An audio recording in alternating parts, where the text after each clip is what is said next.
naman ang reaksyon ng palasyo sa aksyon ng Korte Suprema na suriin ang desisyon ng Court of Appeals na nagpapawalang bisa sa arrest warrant laban kay Delphine Lee. Kinatigan din ng palasyo ang gagawing investigasyon ng Kamara sa housing scam na kinasasangkutan ni Lee. Si Rocky Ignacio ang ating tagapagbalita. Welcome sa Malacanang ang naging desisyon ng Korte Suprema na suriin ang naging desisyon ng Court of Appeals kaugnay ng kaso ni Delphine Lee ang tinuturong nasa likod umano ng mahigit 6 na bilyong pisong housing scam.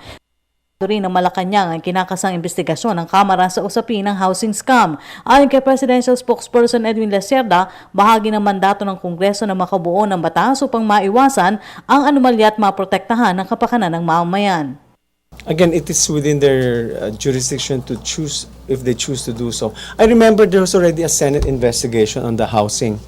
Siguro well, if the House would prefer to also conduct their own investigation, of course, it is their prerogative to do so.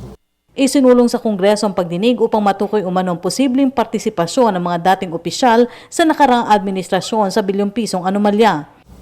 I suppose if there's somebody who's really backing Delphine Lee, and we know that, I certainly know that this government is committed to prosecuting those involved in the housing scam, then certainly we would let us know who this person is. Baka pwede pang isama sa kaso.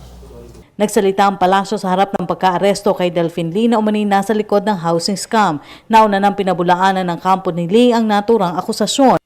Ang Malacanang na determinado ang Aquino administration na mapanagot ang nasa likod ng anomalya. Sagot na rin ito ng palasyo sa pahayag ni DILG Secretary Mar Rojas na dapat tukuyin kung sino sinasabing backer umano ni Lee. Git ni Lacerda, mahalaga ito upang maisama sa mga dapat kasuhan. Siguro in aid of legislation yung gagawin nilang investigation kasi as far as we know there's already a criminal case that has been filed. In fact, that has already been questioned by Mr. Delphine Lee. Para sa Telebisyon ng Bayan, Rocky Ignacio.